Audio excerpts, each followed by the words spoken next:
Have you wondered why Africa is suddenly on every tech giant's radar?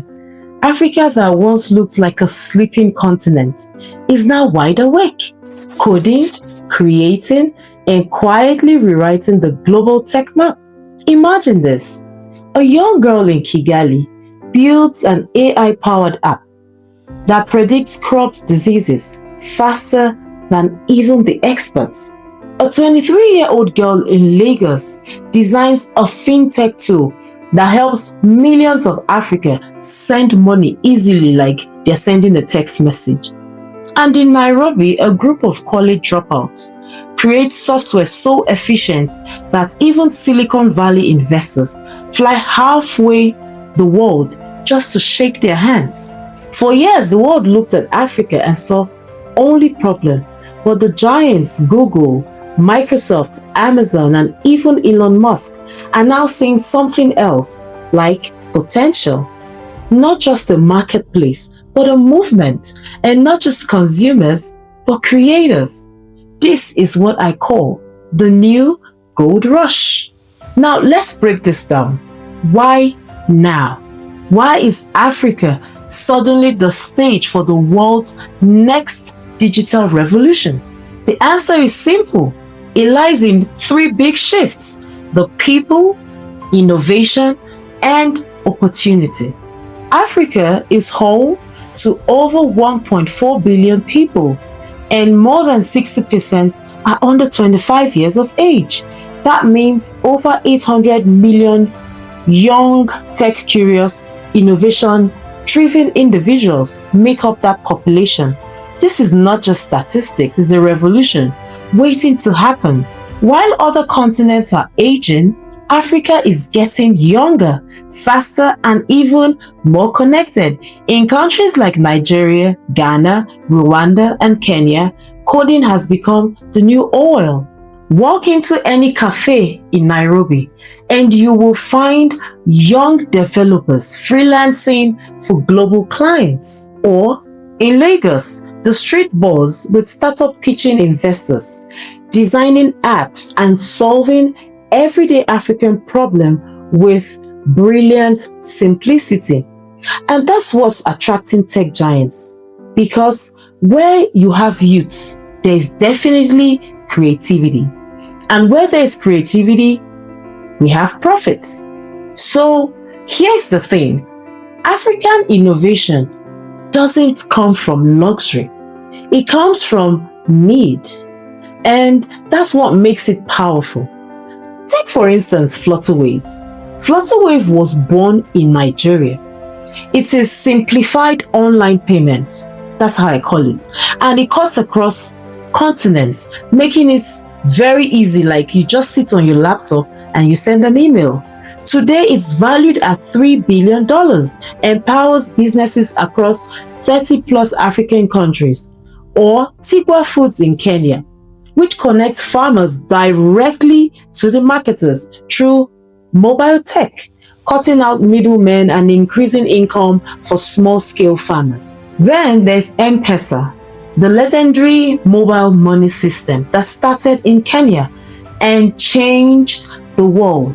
So before Apple Pay or even Google Wallet became mainstream, M-Pesa was already helping millions of Africans send money, pay bills, and run businesses, all from basic phones.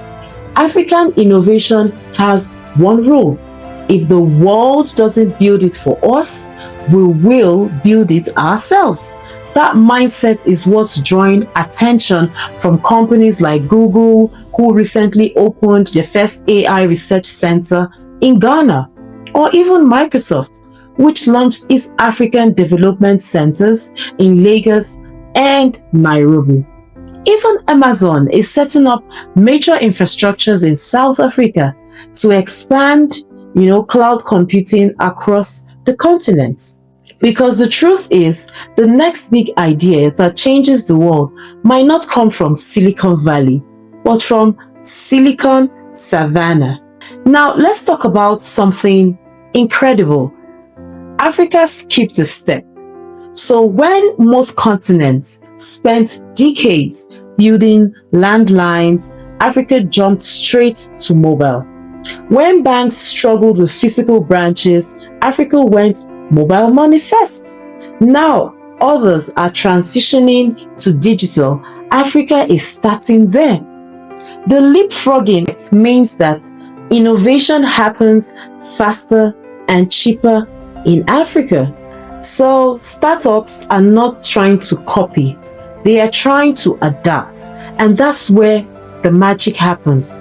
Rwanda, for instance, has turned Kigali into a smart city. Drones delivering medical supplies, Wi-Fi in buses, and paperless government system. In Ghana, drones by zipline deliver blood and vaccines to remote areas, a service now being studied by Western countries. In Nigeria, health tech startups are bringing doctors into rural homes via a mobile phone. Now, this is what I'm talking about. Africa has shown that we are not just what they used to see in the old textbooks. This is a continent building its own future. One code, one idea, one startup at a time. Think of Africa as a vast, fertile field. For years, people looked at the dry soil and said, nothing can grow here, but the seeds were already on the ground. Young minds, creative energy, raw ambition. Now the rain has come in the form of internet, access, investment, and opportunity. And those seeds, they are sprouting into giants. The world is finally realizing that the next Microsoft or Google might not come from California, but from Kigali, Nairobi, and Accra. So when you hear that global tech companies are turning to Africa, remember this: it's not charity, it's not aid, it's not strategy. They have seen what we have known all along, that Africa is not behind, it's just being underestimated.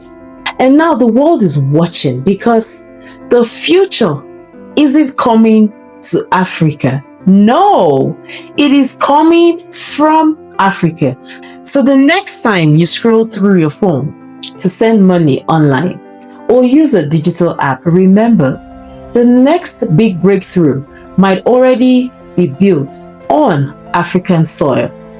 So if this story inspired you, please hit the like button, share it, and subscribe to where we uncover Africa's untold stories, one powerful truth at a time, because this is more than content. This is the pulse of a rising continent.